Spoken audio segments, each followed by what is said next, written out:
กะทักทายสบายดีพ่อแม่พี่น้อง FC เบิร์ดสุขสุขคนเนาะพบพอกันเส้นเก่าเส้นเทิมพี่น้องเลย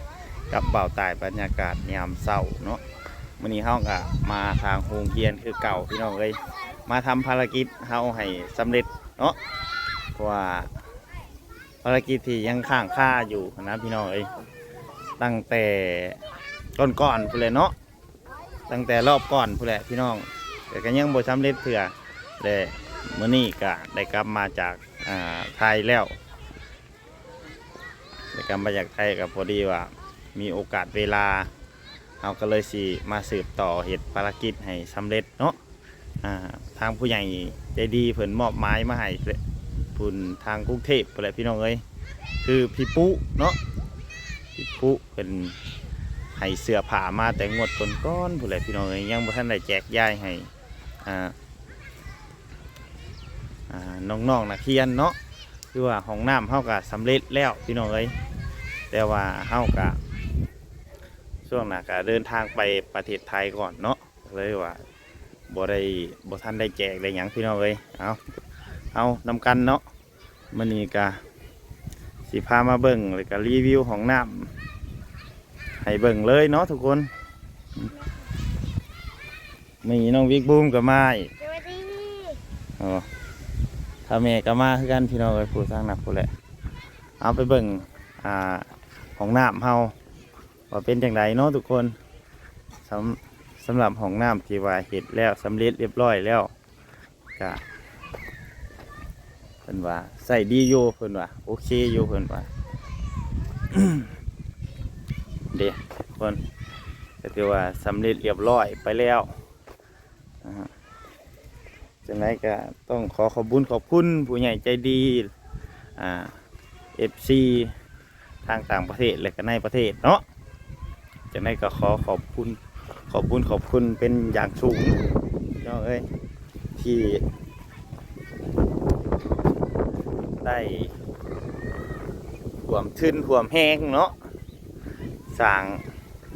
ห้องน้ำให้พวกน้องๆพี่น้องเอ้ยนี่ก็คือว่าได้สำเร็จไปเนาะเพื่อได้ใส่ได้ส้มใส่สะดวกสบายแล้วแบบนี้นี่ก็คือว่าแล้วสำเร็จเนาะทุกคนนี่แบบนี้แหละทุกคนกะเมื่อนี้ก็มีโอกาสเวลาเนาะเขากลับมาเรียกมางานเลยก็พอดีว่าได้มารีวิวแล้วก็มาเดี๋ยวทุกคนมาแจกจ่ายเสื้อผ้าที่ผู้ใหญ่ใจดีเพิ่นมอบหมายให้เนาะให้มาแจกจ่ายให้น้องๆนักเรียนโรงเรียนปฐมดงคำหมื่นเอาเนาะดงคำหมื่นกะโรงเรียนอันนี้ก็คือโรงเรียนบ้านบ่าวตายเองเนาะทุกคนเนาะเสื้อผ้าเขาก็อยู่ในรถพุ่นแหละทุกคนเลยเสื้อผ้าที่ผู้ใหญ่ใจดีพี่ปุ๊เพิ่นฝากมาให้แต่พี่กายพี่ก่อนพี่กายนี่เนาะแต่ว่าเพิ่นว่าเพิ่นเน้นว่าให้ห้องน้ำแล้วสำเร็จก่อนค่อยแจกจ่ายให้น้องๆนักเรียนเนาะแต่ว่าห้องน้ำสำเร็จแล้วแต่ว่าเขาก็ยังบริแจกพี่น้องเลยเพราะว่าเขากะไปเฮ็ดเวียกเฮ็ดงานเนาะห่างหายจากพ่อแม่พี่น้อง FC ไปดนเติบพี่น้องเลยน้องๆนักเรียนเพิ่นก็ทำความสะอาดเนาะเอาก็สิมารีวิวรอบๆโรงเรียนให้พ่อแม่พี่น้อง FC ได้เบิ่งได้ชมน้องกันพี่น้องเอ้ยเอาเป็นจังไดน้องโรงเรียนบ้านเฮาก็ได้ก็สิแบบนี้แหละหลังคานะคือว่าเพิ่นเฮ็ดใหม่ตอนน่ะถือพายุเนาะพี่น้องถือพายุเฮ็ดหลังคาเพิงออกหลังคาเลิกออกเนาะเพิ่นก็หลายๆของการในเมืองนี่แหละทุกคนได้เพิ่นประกอบส่วนมาเนาะก็เลยได้มุงใหม่พี่น้องมุงสังกะสีใหม่ก็ได้มุงสังกะสีใหม่ตัวนี้เป็นสังกะสีเก่าเนาะเพราะว่า างเมืองทางหยังเพิ่นกันระดมทุนกันซอยพี่น้องเอ้ยว่าถือผลกระทบจากพายุเนาะส่วนนี้ก็พายุเขาคือกันพี่น้องเอ้ยพายุฤดูร้อนเนาะฝนตกฝนลินหนาวตอนนี้ก็น้องๆนักเรียนเพิ่นก็ทำความสะอาดหรือว่าอนามัยรวม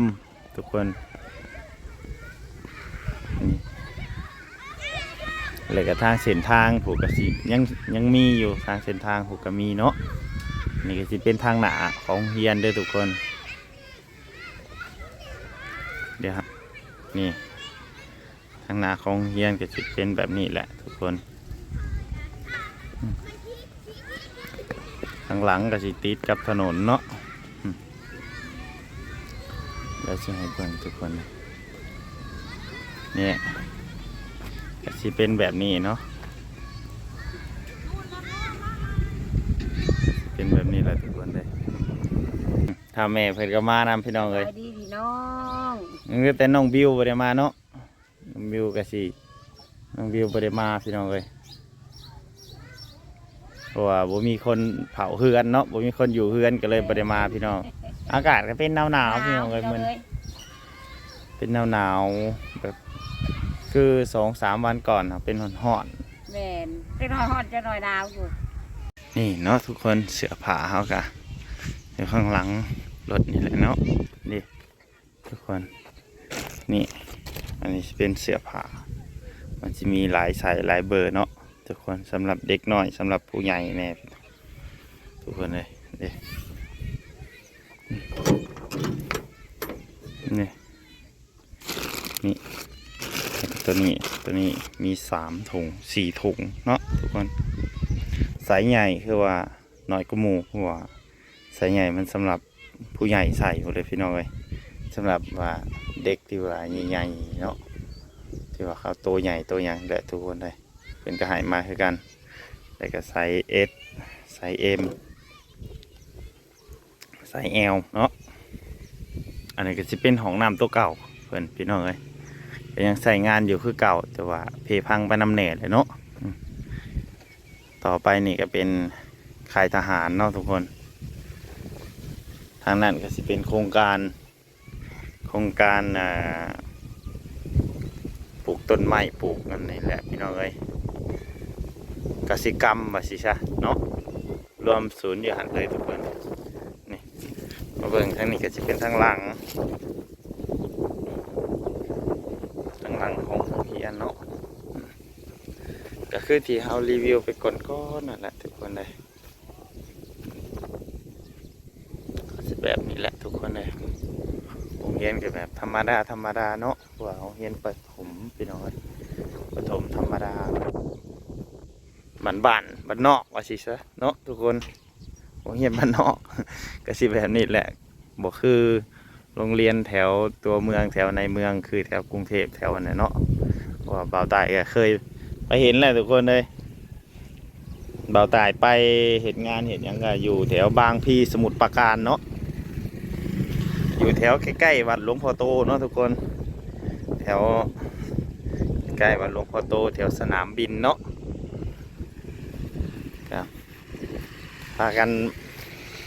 ไปเลาะทั่วเบอร์แหละแถวนั้นเนาะทุกคนแถวบางพีบางอันนี้แหละทุกคนเลยแถวกิ่งแก้วแถวน้ำแดงเนาะไปเหตุงานแถวน่ะทุกคนเลยไปอยู่บางพีสมุทรปราการทุกคนแถวใกล้ๆวัดหลวงพ่อโตก็สิประมาณนี้แหละทุกคนเลยฝากความคิดฮอดคิดถึงไปหาพ่อแม่พี่น้อง FC เบิร์ดสุคนเนาะและก็ฝากความขอบใจไปหาผู้ใหญ่ใจดีเบิร์ดสุคนปีปุ๊เพิ่นก็ซอยห่วมทุนแล้วก็ซอยทั้งเสื้อผ้าพร้อมพี่น้องเลยแต่ก็ต้องขอโทษขออภัยเนาะที่เฮากับลาซ่าแล้วก็ซักซ่าเนี่ยจังน้อยหนึ่งพี่น้องเลยเพราะว่าเฮากับมีเวียกมีงานต้องเหตุต้องทำเนาะอย่างไรก็ต้องขอโทษขออภัยนำผู้ใหญ่ใจดีเลยก็FC เบิร์ดสุคนพี่น้องเลยที่เหตุให้ ซ่าจักน้อยหนึ่งเนาะทุกคน ฉะนั้นก็ต้องขอโทษขออภัยนำหลายๆเนาะแต่ก็ขอบคุณผู้ใหญ่ใจดีเพื่อสุขสุขคนนั่นแหละที่คอยสนับสนุนแล้วก็เบิ่งแยงเบาใต้แล้วก็น้องๆนักเรียนประถมดกขมื่นเพื่อสุขคนเนาะฉะนั้นก็ขอบคุณหลายๆพี่น้องเอ้ยขอให้เพิ่นเจริญรุ่งเรืองเงินทองไหลมาเทมาเด้อเนาะจกทองหลังก็ให้เจ้าได้3 ล้านหาจกทองหนักก็ให้ได้5 ล้าน9เปิดกระเป๋ามากก็มีแต่เงินบาทเงินดอลลาร์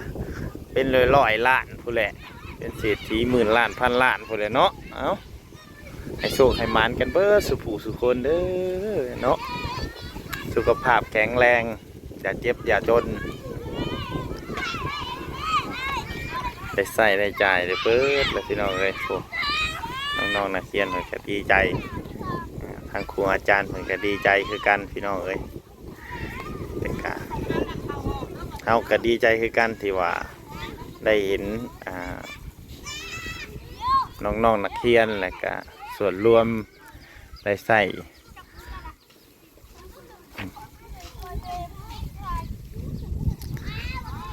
พอได้ใส่ได้ยังเพราะว่าเพิ่นก็ขาดแคลนเนาะได้ค่ะของน้ำกะลาซามาเป็นปีกว่าเพื่อนพี่น้องเลยฉะนั้นก็ต้องขอโทษขออภัยเนาะเพราะว่ามันกะถาหลายสิ่งหลายอย่างพี่น้องเลยบอกคือแบบเอามีต้นทุนเบิดในกระเป๋าโหลดเนาะพี่น้องเลยต้นทุนเท่ากับมีบาทหลายบาทหน่อยพี่น้องเลยอิงตามเนาะงบประมาณเท่ามาสำได้เท่ากับเห็ดสำนั่นพี่น้องเลยก็ได้สำได้เท่ากับเห็ดไปสำนั่นเนาะจังได้กะวันนี้เท่ากับมีโอกาสเวลาแล้วเท่ากับเห็ดให้มันสำเร็จเนาะถ้าว่ามันเสื้อผ้าเหลือเท่ากับสีนำแจกยายต่อ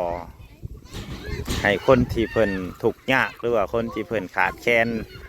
เนาะแจกยายไปเรื่อยๆพี่น้องเอ้ยถ้าบ่เหลือแล้วก็คือว่าโอเค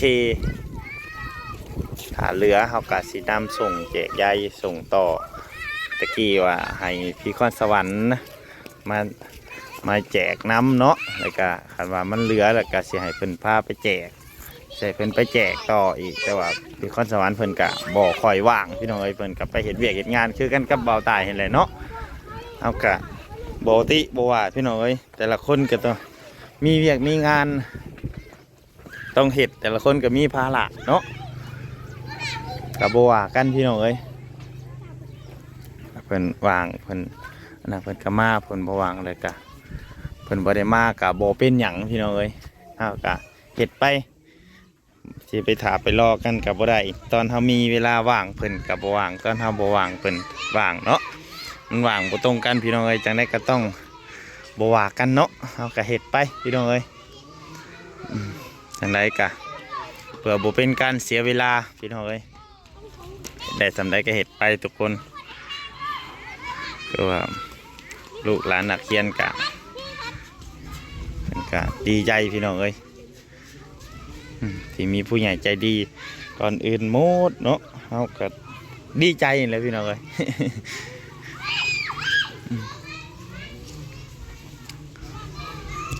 น้องๆนักเรียนเพิ่นก็ทำความสะอาดแล้วพี่น้องเอ้ยเอาเนาะสำหรับคลิปนี้เฮาก็สิได้ขอจบคลิปไว้เพียงเท่านี้ก่อนเนาะพี่น้องเนาะติดตามชมกันคลิปหน้าสำหรับคลิปนี้ก็บ่มีหยังหลายพี่น้องเอ้ยมารีวิวห้องน้ำโรงเรียนและก็น้องๆนักเรียนเพิ่นทำความสะอาดเนาะบริเวณเดินพี่น้องเอ้ยสิจัดสถานที่และก็สิได้แจกเสื้อผ้าเลยพี่น้องสำหรับคลิปนี้ก็เฮาก็สิได้ลาพ่อแม่พี่น้องไปก่อนเนาะฝากกดไลค์กดแชร์กดติดตามเพื่อเป็นกำลังใจให้เบาตายหน่อยเด้อพี่น้องเด้อพบกันคลิปหน้าพุ่นแหละสำหรับคลิปนี้ก็บ่มีหยังหลายพี่น้องเอ้ยสิได้ลาพ่อแม่พี่น้องไปก่อนสบายดีพี่น้อง